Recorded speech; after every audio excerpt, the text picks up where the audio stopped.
नमस्कार दोस्तों, पाथफाइंडर में आप सभी का स्वागत है। मेरा नाम है डॉक्टर महिपाल सिंह राठौड़ और आज इस वीडियो में हम चर्चा करेंगे अरब वर्ल्ड के पहले न्यूक्लियर पावर प्लांट के बारे में। जितने भी अरब कंट्रीज हैं उनमें यूनाइटेड अरब एमिरेट्स पहला देश बन गया है जिसने न्यूक्लियर पावर प्लांट से बिजली उत्पादन कमर्शियल स्तर पर शुरू कर दिया हो। और आपको मैं बता दूं कि ये यूएई का 50th ईयर है, गोल्डन जुबली साल है उनके यूएई के एस्टैब्लिश होने का। यूएई का कहना है कि इस न्यूक्लियर पावर प्लांट से इनके देश की 25% एनर्जी डिमांड फुलफिल हो जाएगी। तो यह है बाराकाह न्यूक्लियर पावर प्लांट। पूरे अरब वर्ल्ड में नाभिकीय ऊर्जा से संचालित होने वाला यह पहला ऊर्जा संयंत्र है, nuclear power plant. United Arab Emirates exactly है क्या? देखिए, नाम से ही आपको पता चल रहा है कि कुछ एमिरेट्स हैं जो यूनाइट हो गए हैं, जो एक होकर इन्होंने एक देश बनाया। तो 1971 में इन एमिराट्स ने डिसाइड किया कि हम एक देश बनाएंगे। तो बहुत सारे एमिराट्स हैं जैसे दुबई, शारजा, फुजैरा। इनमें सबसे बड़ा है area wise Abu Dhabi. Abu Dhabi में ही यह संयंत्र बनाया गया है, बाराकाह न्यूक्लियर पावर प्लांट। अगर आप अबू धाबी एमिरात में भी इसकी एग्जैक्ट लोकेशन देखना चाहते हैं तो ये इसकी एग्जैक्ट लोकेशन है, पर्शियन गल्फ में, समुद्र के किनारे। यहां पर सिटीज वाला जो इनका मोर पॉपुलेटेड एरिया है, इससे थोड़ा सा दूर इन्होंने ये न्यूक्लियर पावर प्लांट बनाया है। अब आप में से कई समझदार लोग ये सोच रहे होंगे कि हमने तो सुना है ईरान के पास भी न्यूक्लियर पावर है, ईरान बार बार न्यूक्लियर बॉम्ब बनाने की धमकी दे देता है, पाकिस्तान के पास न्यूक्लियर वेपन्स हैं, तो फिर ये पहला न्यूक्लियर पावर प्लांट कैसे हो गया? ऑफ कोर्स दूसरे अरब कंट्रीज के पास भी तो ये न्यूक्लियर पावर है, लेकिन याद रखिए कि ईरान और पाकिस्तान अरब कंट्रीज में शामिल नहीं है। अगर आप अरब लीग के मेंबर्स को देखेंगे, there are 22 members in Arab League, उसमें ईरान भी शामिल नहीं है, पाकिस्तान भी शामिल नहीं है, टर्की भी शामिल नहीं है। तो ये देश चाहे मुस्लिम मेजॉरिटी पॉपुलेशन वाले हैं, तीनों बड़े बड़े देश हैं, टर्की, ईरान और पाकिस्तान, लेकिन ये अरब कंट्रीज में नहीं आते हैं। जहां पर अरब लोग रहते हैं, सोशो कल्चरल अरब हिस्टोरिकल लिंक्स है वहां पर, उन कंट्रीज को हम अरब कंट्रीज कहते हैं। तो this is mostly northern Africa और जो अरेबियन पेनिनसुला है, जिसमें इराक और जॉर्डन शामिल हैं, लेकिन इसमें ये वाला देश नहीं आता। कौन सा? ईरान नहीं आता है। इराक आता है लेकिन ईरान नहीं आता है। ये बात आप अच्छे से याद रखिएगा, इसको गांठ बांध लेना। अगर हम दुनिया के सभी इस्लामिक कंट्रीज की बात करें तो डेफिनेटली पाकिस्तान और ईरान, ये दो ऐसे देश हैं जिनके पास न्यूक्लियर पावर इस वक्त अवेलेबल है, लेकिन दोनों के न्यूक्लियर पावर में काफी डिफरेंस है। पाकिस्तान के पास न्यूक्लियर वेपन्स भी हैं और सिविलियन न्यूक्लियर टेक्नोलॉजी भी पाकिस्तान इस्तेमाल करता है, यानी कि बिजली का उत्पादन भी होता है और न्यूक्लियर मिसाइल्स भी बनाई जाती है पाकिस्तान के द्वारा। लेकिन ईरान को न्यूक्लियर मिसाइल्स लोग बनाने नहीं दे रहे हैं, दुनिया उनके पीछे पड़ी हुई है कि आप न्यूक्लियर मिसाइल नहीं बनाओगे, आपको नहीं बनाने देंगे। लेकिन ईरान के पास एक सिविल न्यूक्लियर पावर प्लांट है जिसका नाम है बुशहर न्यूक्लियर पावर प्लांट, और ये भी यहां पर्शियन गल्फ के किनारे पर स्थित है। और अभी जो बना है ये दूसरा हो गया बाराकाह। तो इस रीजन में अगर आप देखो, अगर आप केवल गल्फ खाड़ी वाला जो क्षेत्र है वहां पर भी देखें तो ये सेकंड न्यूक्लियर पावर प्लांट बन जाता है। और अगर सिर्फ अरब कंट्रीज की बात करें then this is first one.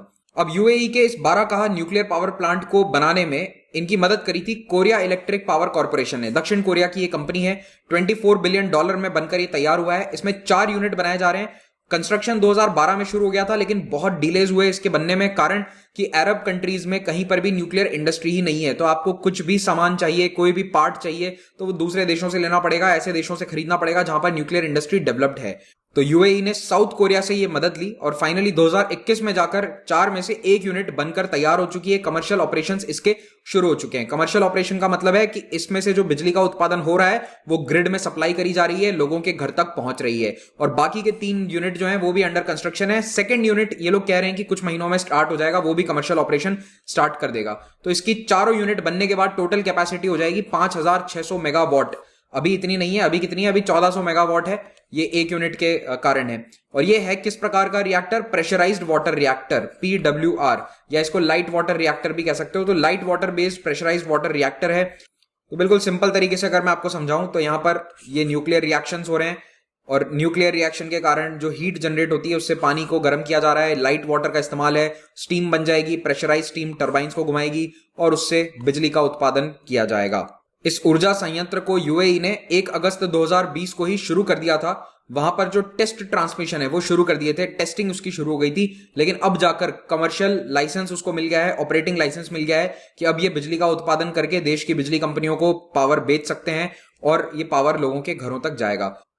UAE सरकार ने उम्मीद जताई है कि जो इनका सेकेंड यूनिट है, जिसको अभी ऑपरेटिंग लाइसेंस मिल गया था कुछ हफ्ते पहले, वो भी कुछ ही महीनों में चालू हो जाएगा। कमर्शियल ऑपरेशंस उसमें भी शुरू कर दिए जाएंगे। न्यूक्लियर पावर प्लांट की जरूरत यूएई जैसे देश को क्यों है? देखिए, यूएई में नेचुरल रिसोर्सेज की कमी है, वहां पर कोई हाइड्रो पावर प्रोजेक्ट्स नहीं चल सकते। उनके पास बिजली उत्पादन का केवल एक ही जरिया है, फॉसिल फ्यूल, नेचुरल गैस या फिर जो उनका क्रूड ऑयल है उसको जलाकर बिजली का उत्पादन किया जाए, और उसके कारण होता है प्रदूषण। तो अभी न्यूक्लियर पावर प्लांट का फायदा यह होगा कि केवल एक संयंत्र बनाने से इनके देश की 25% बिजली की जो डिमांड है वो पूरी हो जाएगी। 25% रिक्वायरमेंट इनकी केवल इस एक न्यूक्लियर पावर प्लांट से पूरी हो सकती है। तो इससे कार्बन एमिशंस को काफी कट डाउन कर सकते हैं। और चाहे इनके पास तेल बहुत ज्यादा अच्छी क्वांटिटी में है, लेकिन इसका मतलब ये नहीं कि उसको जला जला के अपने ही देश में पॉल्यूशन आप करते रहें।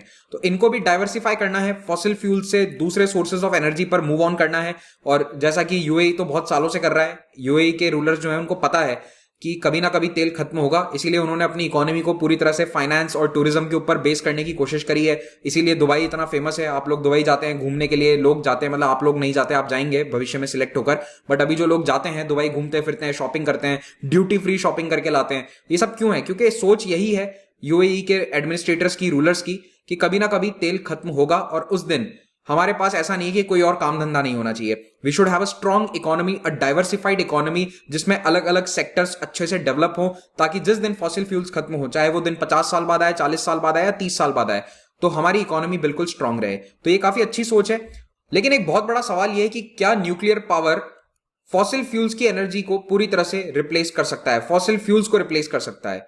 इसका जवाब बिल्कुल सिंपली अगर मैं दूं तो हाँ, कर सकता है। क्योंकि न्यूक्लियर पावर प्लांट जो हैं इनमें हाईएस्ट पावर जनरेशन कैपेसिटी होती है among all the non carbon emitting processes. तो जो भी एनर्जी कार्बन पर बेस नहीं है, हाइड्रोकार्बन पर बेस नहीं है, जैसे कि तेल, नेचुरल गैस, इन पर बेस नहीं है, उस प्रकार की सभी टेक्नोलॉजीज में सबसे बेहतरीन पावर जनरेशन कैपेसिटी न्यूक्लियर की होती है। लेकिन इसमें सबसे बड़ी समस्या यह है कि एक पावर प्लांट बनाने में कई साल लग जाते हैं। यूएई जैसे देश में जहां कंस्ट्रक्शन तुरंत होता है, वहां पर उनको भी 8-9 साल लग गए बनाने में। काफी खर्चीला प्रोसेस है, महंगा है, एक्सपेंसिव है। सोलर और विंड प्लांट्स लगाने काफी सस्ता होता है आज के समय में। अगली बड़ी प्रॉब्लम न्यूक्लियर फ्यूल से संबंधित यह है कि अगर न्यूक्लियर एक्सीडेंट हो जाए तो उसका दुनिया में बहुत ज्यादा डर है।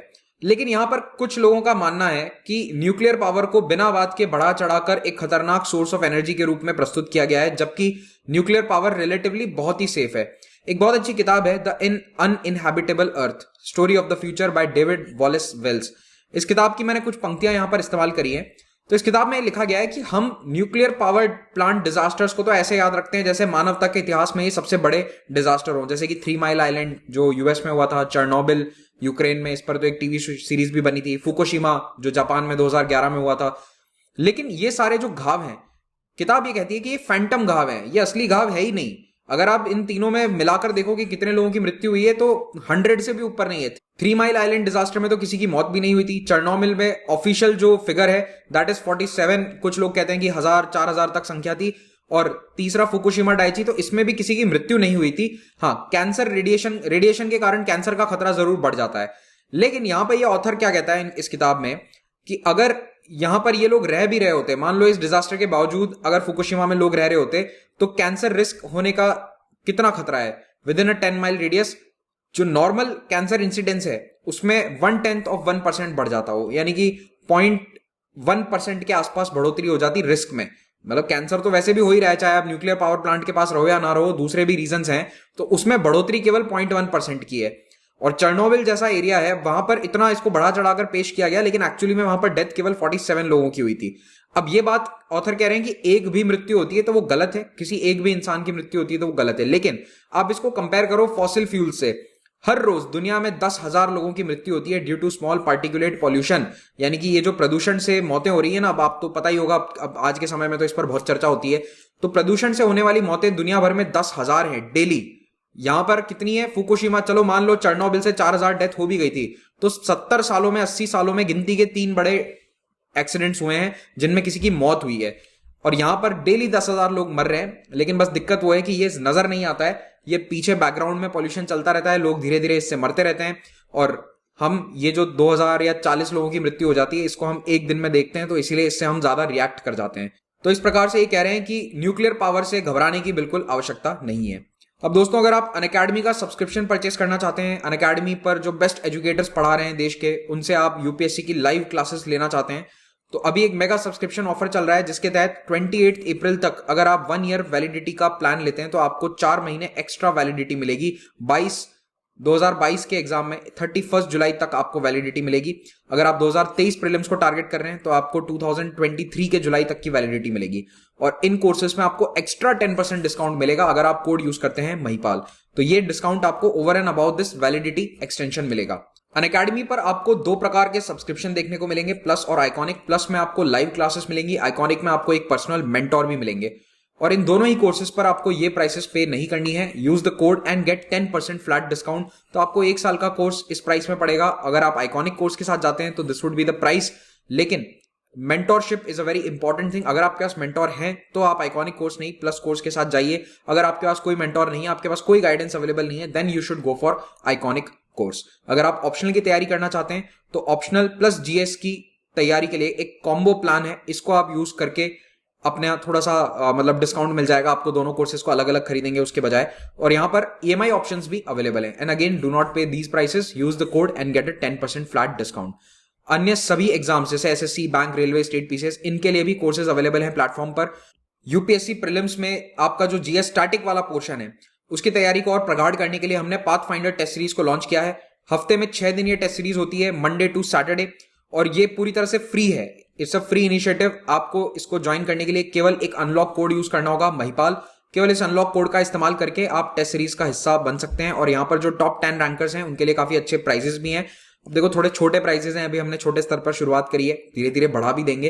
अच्छे इसमें और प्राइजेस आपको मिल जाएंगे, लेकिन अभी से आपको बड़े प्राइस की उम्मीद है तो फिर आप कॉम्बैट में हिस्सा लो। हर रविवार को 11 बजे कॉम्बैट होता है। टोटल 4 करोड़ रुपीस का यहाँ पर स्कॉलरशिप पूल है। जो टॉप रैंकर्स हैं, 500 रैंक तक अगर आप लेकर आते हैं तो आपको कुछ ना कुछ यहाँ पर स्कॉलरशिप मिलेगी। टॉप 3 रैंकर्स के लिए बहुत अच्छी स्कॉलरशिप्स हैं। So take part in combat on Sunday. Again, free initiative, just use the code and you will be able to take part in combat. Thank you very much for watching this. Do subscribe to Pathfinder.